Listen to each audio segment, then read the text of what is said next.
हरिद्वार यानी कि हरि का द्वार धार्मिक मान्यताओं का प्रतिबिंब है। हरिद्वार में जहाँ एक तरफ गंगा जी जो कि जनमानस का कल्याण करती हैं, वहीं दूसरी तरफ यहाँ के प्राचीन मंदिरों का इतिहास अपने आप में खास है। इसी के साथ आज मैं भी, आप देख रहे हैं मेरे आसपास, मैं भी एक प्राचीन मंदिर में ही बैठी हूँ। ये मंदिर है दक्ष प्रजापति का मंदिर। दक्ष प्रजापति ब्रह्मा जी के पुत्र थे और देवी सती के पिता थे। देवी सती का नाम आते ही भगवान शंकर का नाम कैसे नहीं लेंगे हम, क्योंकि देवी सती जो थी वो भगवान शंकर की अर्धांगिनी थी। लेकिन जो दक्ष थे वो इस बात से बिल्कुल खुश नहीं थे, क्योंकि देवी सती ने भगवान शंकर से विवाह किया था और भगवान शंकर तो आप जानते ही हैं कि भस्मधारी हैं। इसीलिए जो दक्ष प्रजापति थे वो इस बात से नाखुश थे।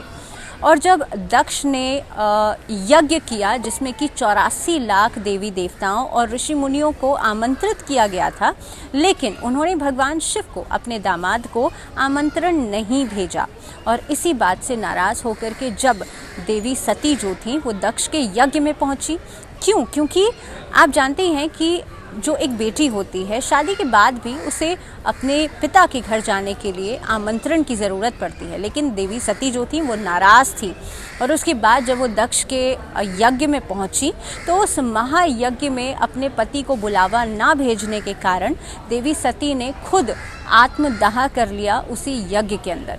और जब भगवान महादेव को देवी के आत्मदाह की बात पता चली तो महादेव ने उनके यज्ञ को, यानी कि दक्ष प्रजापति के यज्ञ को निष्फल करवा दिया अपने गणों के द्वारा।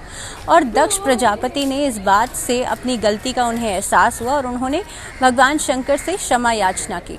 उनकी क्षमा याचना और उनकी जो प्रार्थना थी उससे प्रसन्न होकर के भगवान शंकर ने उन्हें वचन दिया कि वो श्रावण मास के समय पर दक्षेश्वर के रूप में यहीं इसी मंदिर में हर साल विराजमान होंगे।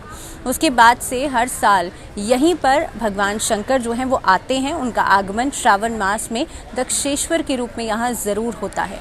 लेकिन क्योंकि देवी सती ने तो आत्मदाह कर लिया था, तो इसीलिए भगवान शंकर ने अपने क्रोध जो है, क्रोध में आकर के उनके जो मृत शरीर था उसे लेकर के इधर उधर वो घूमने लगे।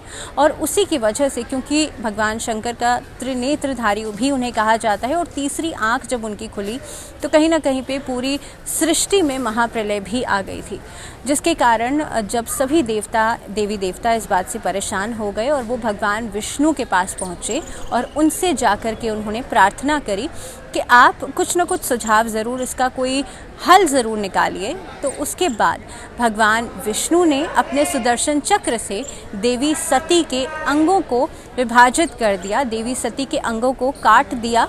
और देवी सती, कहा जाता है कि देवी सती के वो कटे हुए अंग जहाँ जहाँ जिस जिस जगह पर गिरे वो एक शक्तिपीठ के रूप में वो मंदिर बन गया।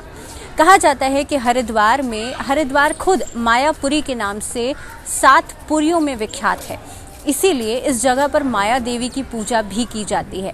माया देवी का जो सिद्धपीठ मंदिर है वहाँ पर देवी सती की नाभि गिरी थी, इसीलिए उस जगह को माया देवी के नाम से भी जाना जाता है। दक्षेश्वर का ये जो मंदिर है, या दक्ष प्रजापति का ये जो मंदिर है, ये बेहद खास है। कहते हैं कि यहाँ पर जो गंगा नदी बहती है वहाँ से आपको जल लेकर के यहाँ के शिवलिंग पर ज़रूर चढ़ाना चाहिए। और यहाँ के बरगद के पेड़ पर जब आप मनोकामना मांगते हैं तो वो ज़रूर पूरी होती है।